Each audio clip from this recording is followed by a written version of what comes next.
ನಮಸ್ಕಾರ ಆತ್ಮೀಯ ಬಂಧುಗಳೇ. ನೀರು ಎಂಬುದು ಜೀವಜಲ.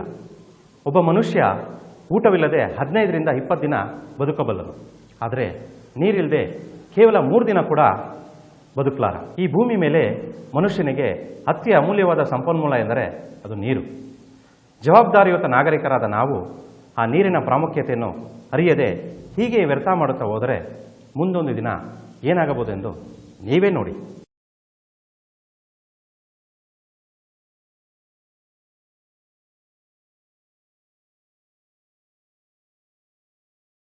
ಸ್ವಾಮಿ ತೀರ್ಥನ ನೀರು ಎಲ್ಲಿಂದ ತರಲಿ ಸ್ವಾಮಿ? ನಾನು ಕಲ್ಯಾಣಿಯಲ್ಲಿ ನೀರೆಲ್ಲ ಬತ್ತಿ ಹೋಗಿದೆ. ದೇವರ ವಿಗ್ರಹಗಳನ್ನ ತೊಳೆದು ಎಷ್ಟೋ ದಿನ ಆಗಿದೆ. ದಾಹ ಅಂದಾಗ ಕುಡಿಯೋ ನೀರಿಗೋಸ್ಕರ ಪರದಾಡೋ ಪರಿಸ್ಥಿತಿ ಬಂದಿದೆ. ಹಾಗಿರುವಾಗ ತೀರ್ಥಕ್ಕೆ ನೀರನ್ನ ಎಲ್ಲಿಂದ ತರಲಿ ಸ್ವಾಮಿ? ಒಂದೊಂದು ಹನಿ ನೀರಿಗೂ ಬೆಲೆ ಇದೆ ಸ್ವಾಮಿ. ಒಂದು ತೆಂಗಿನಕಾಯಿ ಎಷ್ಟು? With water without water sir. ಹಂಗಂದ್ರೆ ಅಂದ್ರೆ ನೀರಿರೋ ತೆಂಗಿನಕಾಯಿಗೆ 200 ರೂಪಾಯಿ. ಕಾಯಿನ ಒಡೆದು ಆ ನೀರ್ನ ನಾವು ತಗೊಂಡು ನಿಮ್ಗೆ ಬರೀ ಕಾಯಿ ಕೊಟ್ರೆ ಅದಕ್ಕೆ 100 ರೂಪಾಯಿ. ಯಾಕ್ರಿ ಈ ತರ? ಅಯ್ಯೋ ನಿಮ್ಗೆ ಗೊತ್ತಲ್ವಾ ಸರ್ ನೀರಿಗೆ ಎಷ್ಟು ಪ್ರಾಬ್ಲಮ್ ಇದೆ ಅಂತ. ಬರಗಾಲ ಬಂದು ಇರೋ ತೆಂಗಿನ ಮರ ಎಲ್ಲ ಒಣಗೋಗಿದೆ. ಅಷ್ಟೋ ಇಷ್ಟೋ ಬಿಡೋ ಕಾಯಿನ ತಂದು ನಾವು ಮಾರ್ತಾ ಇದೀವಿ. ಈ ನೀರ್ನ ನಾವು ಕುಡಿಯೋಕೆ ಉಪಯೋಗಿಸ್ತಾ ಇದೀವಿ. ಒಂದೊಂದು ಹನಿ ನೀರ್ಗೂ ತುಂಬಾ ಬೆಲೆ ಇದೆ ಸರ್. ನಮಸ್ಕಾರ ಸರ್. ಓಹೋ ನಮಸ್ಕಾರ, ಬನ್ನಿ ಕೂತ್ಕೊಳ್ಳಿ. Thank you. ಏನ್ ವಿಷಯ? ಏನಿಲ್ಲ, ನನ್ನ ತಂಗಿ ಮದುವೆ ಇತ್ತು, ಇನ್ವಿಟೇಷನ್ ಪ್ರಿಂಟಿಂಗ್ ಕೊಡೋಣ ಅಂತ ಬಂದಿದ್ದೀನಿ. ಮ್ಯಾಟ್ರ್ ತಂದಿದ್ದೀರಾ? ತಂದಿದ್ದೀನಿ. ಮದುವೆ ದಿನಾಂಕ, ಆರತಕ್ಷತೆ, ಸ್ಥಳ. ಇದೇನು ಸರ್ ಇದು? ವಿಶೇಷ ಸೂಚನೆ. ಭೋಜನದ ವ್ಯವಸ್ಥೆ ಇರುತ್ತದೆ, ಆದರೆ ಮದುವೆಗೆ ಬರುವವರು ತಮಗೆ ಬೇಕಾದ ನೀರಿನ ವ್ಯವಸ್ಥೆಯನ್ನು ತಾವೇ ಮಾಡಿಕೊಂಡು ಬರಬೇಕಾಗಿ ವಿನಂತಿ. ಏನ್ ಸರ್ ಇದು? ಏನು ಮಾಡೋದು ಸರ್, ಹೇಗೋ ಕಷ್ಟಪಟ್ಟು ನೀರು ಅಡ್ಜಸ್ಟ್ ಮಾಡಿಕೊಂಡು ಮದುವೆಗೆ ಅಂತ ಅಡುಗೆ ಮಾಡಿಬಿಡ್ತೀವಿ.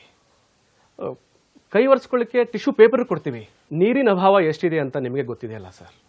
ಅದಕ್ಕೆ ಈ ವಿಶೇಷವಾದ ಸೂಚನೆ. 1 ಹನಿ ನೀರಿನ ಬೆಲೆ ಎಷ್ಟು ಅಂತ ಗೊತ್ತಾ ಸರ್ ನಿಮಗೆ? ಗುರು, ಕಳ್ತನ ಆಗಿದೆ ಅಂತ ಫೋನ್ ಮಾಡಿದ್ಯಲ್ಲೋ, ಏನೇನು ಕಳ್ತನ ಆಯ್ತು? ದುಡ್ಡು, ಒಡವೆ ಏನಾದ್ರು ಕಳ್ತನ ಆಯ್ತೇನೋ? ಇಲ್ಲಪ್ಪ. ಲ್ಯಾಪ್ಟಾಪು, ಬಟ್ಟೆ, ಶೂ, ಮೊಬೈಲ್ ಏನಾದ್ರು ಕಳ್ತನ ಮಾಡ್ಕೊಂಡು ಹೋದ್ರೇನೋ? ಅದ್ಯಾವುದೂ ಇಲ್ಲಪ್ಪ. ಮತ್ತಿನ್ನೇನು? 4 ಬಿನ್ಗೆ ಕುಡಿಯೋ ನೀರು ಕತ್ಕೊಂಡು ಹೋಗಿದಾರೆ ಕಣೋ. ನೀರ್ ಕತ್ಕೊಂಡೋದಕ್ಕೆ ಇಷ್ಟೊಂದು ಟೆನ್ಷನ್ ಮಾಡ್ಕೊಂಡಿದ್ಯಲ್ಲೋ? ನಮ್ಮ ಏರಿಯಾದಲ್ಲಿ ಕುಡಿಯೋ ನೀರು ಬಂದು 1 ತಿಂಗಳಾಯ್ತು. 4 ಬಿನ್ಗೆ ನೀರಿಗೋಸ್ಕರ 4 ದಿನ ಆಫೀಸ್ಗೆ ರಜಾ ಹಾಕಿ 4ನೇ ಫ್ಲೋರು 40 ಸಲ ಹತ್ತಿದ್ದೀನಿ ಕಣೋ. ನಿನಗೇನು ಗೊತ್ತು ನನ್ನ ಕಷ್ಟ? ಒಂದೊಂದು ಹನಿ ನೀರಿಗೂ ಬೆಲೆ ಇದೆ ಕಣೋ.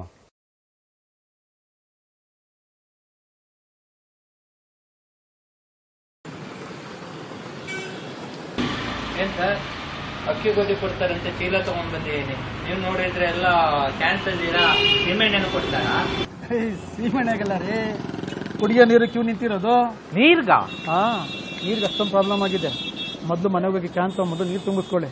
ಇಲ್ಲದೇ ಇದ್ರೆ ನೀರಿಲ್ಲ ಅಂತ ಬೋರ್ಡ್ ಹಾಕ್ಬಿಡ್ತಾರೆ. ಒಂದೊಂದು ಹನಿ ನೀರಿಗೂ ಅಷ್ಟು ಬೆಲೆ ಇದೆ ಸ್ವಾಮಿ. Sir closing time sir. ಬೇರೆ ಏನು ಬೇಕಾ? ಬೇಡಪ್ಪ, ಬಿಲ್ ತಗೊಂಬ ಸಾಕು. Sir bill. ಏನಪ್ಪ, ವಿಸ್ಕಿಗೆ 500 ರೂಪಾಯಿ ಹಾಕಿದೆ, 2 ಲೀಟರ್ ನೀರಿಗೆ 1000 ರೂಪಾಯಿ ಹಾಕಿದೆಯಲ್ಲ? ಏನೋ ಬಿಲ್ ತಪ್ಪಾಗಿರ್ಬೇಕು, ಪುನಃ ನೋಡ್ಕೊಂಬಾಪ ಹೋಗು. ಸರ್ ಬಿಲ್ ಕರೆಕ್ಟಾಗಿದೆ ಸರ್. ನಿಮ್ಗೆ ಗೊತ್ತಿಲ್ವಾ, ಕುಡಿಯೋ ನೀರಿಗೆ ತುಂಬಾ ಪ್ರಾಬ್ಲಮ್ ಇದೆ ಸರ್, ಎಲ್ಲೂ ಸಿಗ್ತಲ್ಲ. ನಾಳೆಯಿಂದ ನಮ್ಮ ಬಾರಲ್ಲೂ ಸಿಗಲ್ಲ. ಇನ್ಮೇಲೆ ಕಸ್ಟಮರ್ಗಳೇ ನೀರು ತಗೊಬರ್ಬೇಕು. ಒಂದೊಂದು ಹನಿ ನೀರಿಗೂ ತುಂಬಾ ಬೆಲೆ ಇದೆ ಸರ್. ಪಪ್ಪ, ಹೋದ ವರ್ಷ ನಾನು ನನ್ನ ಫ್ರೆಂಡ್ಸ್ ಎಲ್ಲರೂ 2 ದಿನ ಹೋಲಿ ಆಡಿದ್ವಿ. ರಾಮನವಮಿಗೆ ಪಾನ್ಕಾನು ಕೊಟ್ಟಿದ್ರು. ಈ ವರ್ಷ ಯಾರು ಹೋಲಿನೂ ಆಡ್ತಿಲ್ಲ, ಪಾನ್ಕಾನು ಕೊಡ್ತಿಲ್ಲ. ಯಾಕಪ್ಪ? ಒಂದೊಂದು ಹನಿ ನೀರಿಗೂ 1 ಹನಿ ನೀರಿನ ಬೆಲೆ ಎಷ್ಟು ಅಂತ ಗೊತ್ತಾ ಸರ್ ನಿಮಗೆ? ಹೌದು ಪುಟ, ನೀರಿನ ಬೆಲೆ ಏನು ಅಂತ ನಾವು ಅರ್ಥ ಮಾಡ್ಕೊಳ್ದೆ ನೀರನ್ನು ಬೇಕಾಬಿಟ್ಟು ವ್ಯರ್ಥ ಮಾಡಿ ನಾವು ಇವತ್ತು ಈ ಪರಿಸ್ಥಿತಿ ಬಂದಿದ್ದೀವಿ. ನಾವು ಇದೇ ರೀತಿ ಹೋಲಿ ಆಡಿ ಮತ್ತೆ ಇನ್ನೊಂದು ಮಾಡಿ ನೀರನ್ನು ವ್ಯರ್ಥ ಮಾಡಿದರೆ ನಾಳೆ ಕುಡಿಯೋದಕ್ಕೂ ನೀರು ಸಿಗಲ್ಲ ಪುಟ. ಆಯ್ತು ಪಪ್ಪ, ನಾನು ಇನ್ನು ಮುಂದೆ ನೀರೇ ವೇಸ್ಟ್ ಮಾಡಲ್ಲ. Good girl. ನೋಡಿದ್ರ ಸ್ನೇಹಿತರೆ, 1 ಹನಿ ನೀರಿನ ಬೆಲೆ ಈಗಲಾದ್ರೂ ತಿಳಿತಲ್ಲ. ಈ ನೀರಿನ ಮಹತ್ವ ಅರಿಯದೆ ಇದೇ ಥರ ಕಡೆಗಣಿಸಿ ವ್ಯರ್ಥ ಮಾಡುತ್ತಾ ಹೋದರೆ ಮುಂದೊಂದು ದಿನ ನಾವು ತೋರಿಸಿದ ಘಟನೆಗಳು ನಿಜವಾಗೋದ್ರಲ್ಲಿ ಯಾವುದೇ ಸಂಶಯ ಇಲ್ಲ. ಇಂದಿನಿಂದಲೇ ನೀರನ್ನು ವ್ಯರ್ಥ ಮಾಡದೆ ನಮಗೂ ಮತ್ತು ನಮ್ಮ ಮುಂದಿನ ಪೀಳಿಗೆಗೂ ಉಳಿಸುವ ಪ್ರಾಮಾಣಿಕ ಪ್ರಯತ್ನ ಮಾಡೋಣ. ಒಂದೊಂದು ಹನಿ ನೀರಿಗೂ ತುಂಬ ಬೆಲೆ ಇದೆ ಸ್ನೇಹಿತರೆ. ಬನ್ನಿ ಅದನ್ನು ಹಿಂದೆ ಅರಿಯೋಣ. ನೀರು ಉಳಿಸೋಣ.